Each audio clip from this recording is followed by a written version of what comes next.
Nacht Der Untoten, translated meaning Night of the Living Dead, the Kickstarter for the rollercoaster ride that is Call of Duty Zombies. And by rollercoaster ride, I mean literally and metaphorically. I'm fairly certain that when the devs crammed this map into the corner of every World at War disc, they had no idea that nearly 20 years later, zombies would become almost a mainstay in every Call of Duty game. Even though it seems like we lost it at some point in 2021, but we don't talk about that part. Today, we're going to be starting a new series on this brand new channel, which will solely be dedicated to zombies content. In this series, I'll be giving you an in-depth retrospective from every single Call of Duty Zombies map, from every single game, and yes, that includes non-tryout games for all my Advanced Warfare bum boys out there. I'm with you. And what better way to start off than with Nacht Der Untoten, because to be honest, it wouldn't really make much sense if I did this series non-chronologically, but I digress. Ladies and gentlemen, boys, Nacht Der Untoten.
Now, before we get into the impact this map had on the future of Call of Duty, I think we first need to set the scene. That's right, my brothers, it's time for a cheeky bit of lore. So, Nacht Der Untoten takes place in an abandoned airfield in German-occupied Europe during the closing stages of World War II.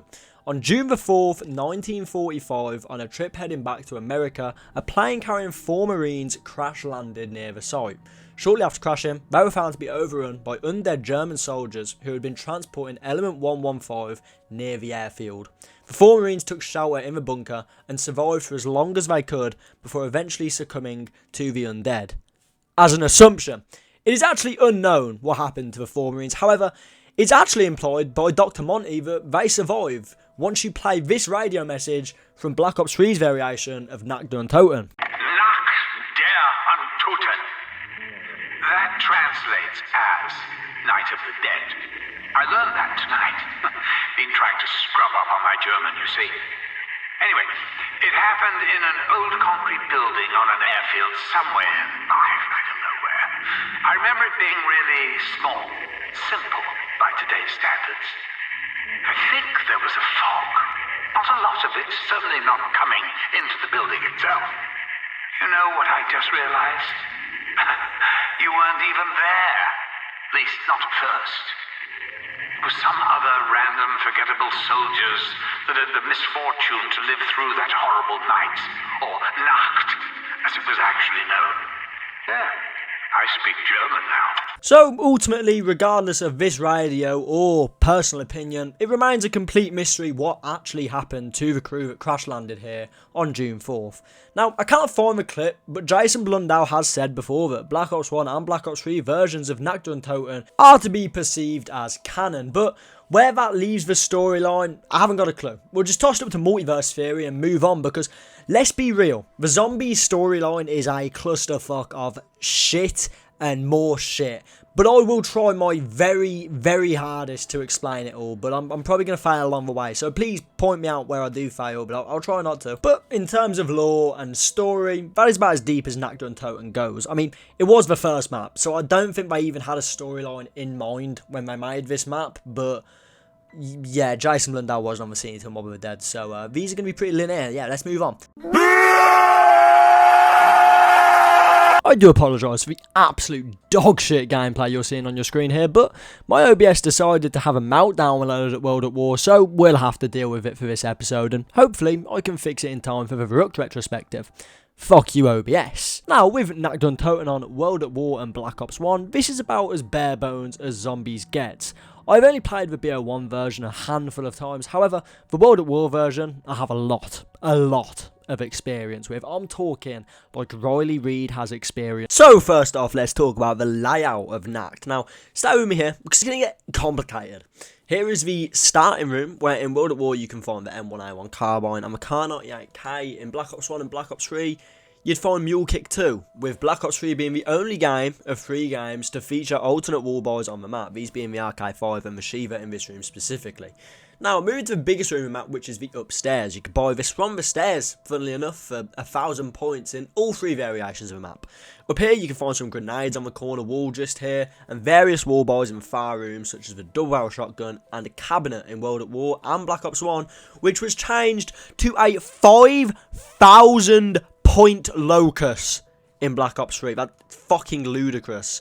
Also in Black Ops 3, you'll find the Wonder Fizz machine and a Gobblegum machine in here too. Finally, moving downstairs into the help room, which can be opened from the starting room, but literally no one does that.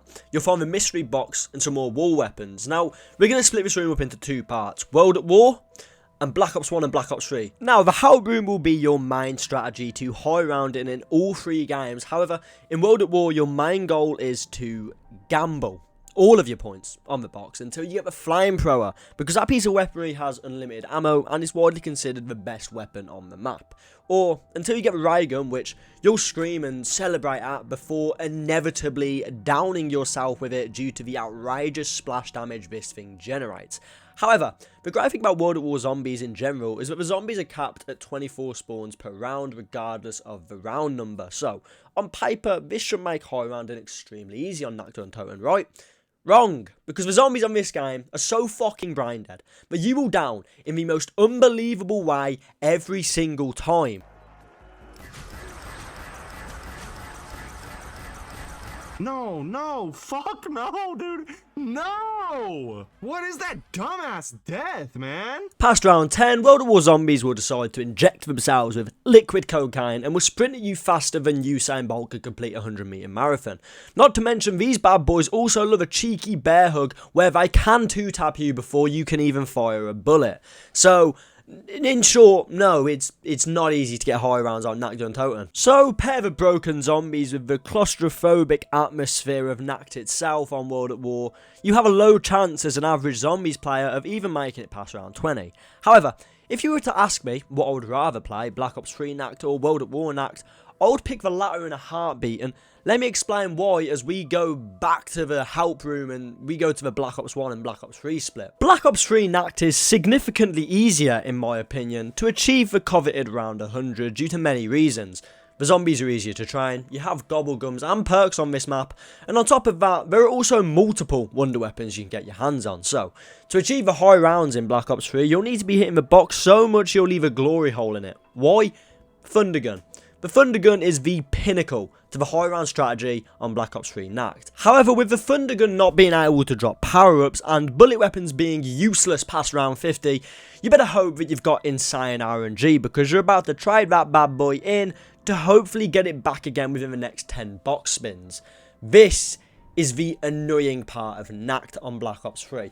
And not to mention also on Nacht on Black Ops 3, it actually probably takes longer to get to round 10 than it does to get to round 100, simply because the zombies decide they want to take the absolute piss to get to the barricades.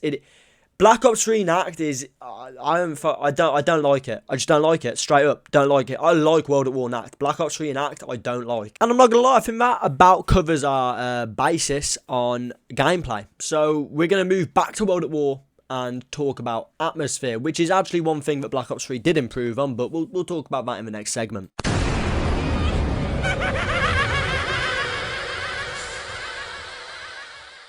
Nacht's atmosphere is undeniably creepy. You are completely alone in a foggy airfield when all of a sudden you hear the screams of the undead from afar, and in World at War these screams are juiced up to the max.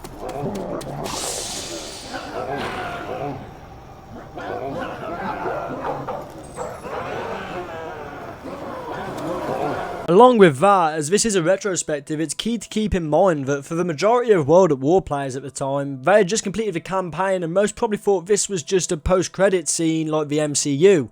They were wrong. On the walls and doors you can find the words help and you must ascend from darkness chalked in. Now on paper these things are not that deep. Help is probably put there for dramatic effect, and you must ascend from darkness is actually just telling the player that they can go upstairs while still fitting to the theme of the map. Regardless of this though, back in 2008 when most people explored Nacht Der Untoten for the first time, I'm beyond sure that for a few moments they all thought they'd accidentally switched games and were playing some sort of horror game. Now Nacht on World at War wasn't very colourful, which of course is completely understandable given how old the game was and the sort of software they were working with. However, when Zombie Chronicles come out, BO3 took Nacht's original atmosphere and cranked it up to the very max that it could. I mean, just look at these little sort of beautifully edited sort of things I'm doing on my screen. Oh, fucking big ups me. But look at this, like the difference in atmosphere is straight up just incredible. And it takes Nacht from this grey monotone to almost somehow having colour but still being dark and dingy. It's actually quite, to me, it's quite insane how they've been able to almost perfect it in this way. But personally, I think Black Ops 3 looks better, but obviously it will. It's on the newer system and whatnot. But World at War still stands creepy because it almost feels desolate, if you will. Like both games are creepy in their own way, and it's this map is beautiful on both games. I really do feel like that. Fetch me their soul!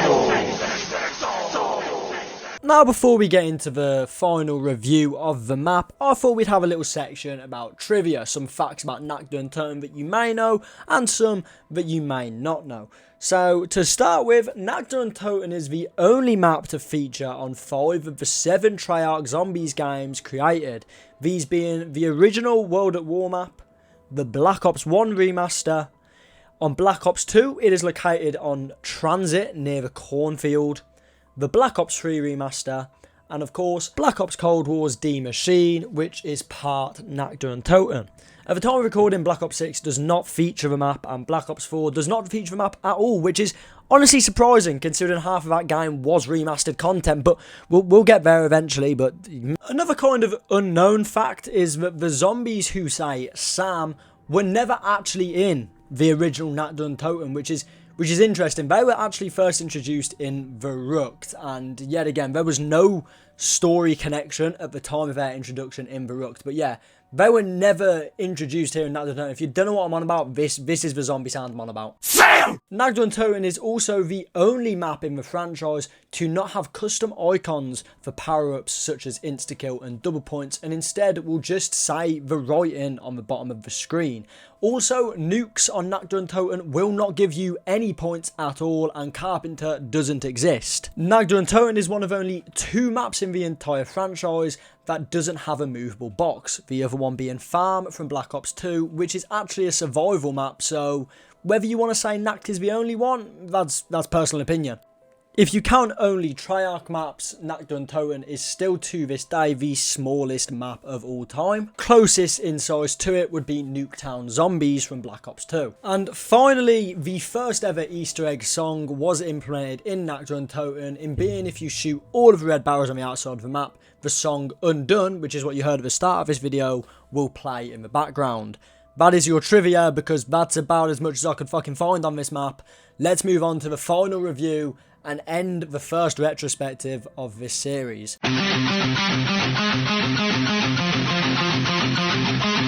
So in review then, Nacht Der Untoten is undoubtedly a true classic and the pinnacle of Barebines Zombies survival. This map also has to be respected as it birthed what we now know as Call of Duty Zombies. In retrospect though, of course, it is extremely simplistic, and once you've got what you need from the box, there's nothing to do except see how high you can go until you will inevitably down. With this being said, I do think that is a key point. Nacht Der Untoten for a lot of people is regarded in their top 10 zombies maps of all time simply for the prior reasons I mentioned. However, in my opinion, this should not define a zombies map.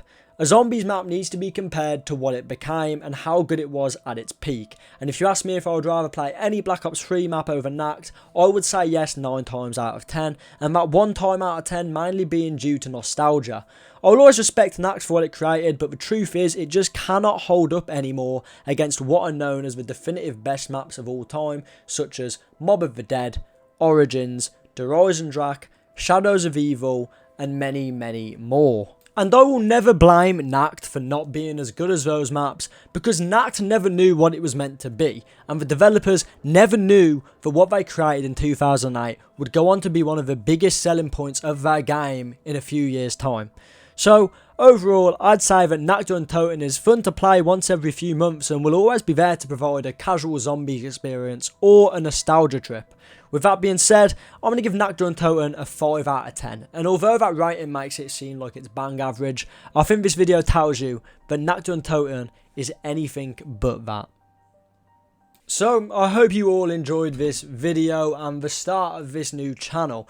If you do want to go and subscribe to my other channel, then the link is in the description. It's basically just where I upload any other game that isn't zombies, but I do have a burning passion for Call of Duty Zombies, so this is why this channel has been created.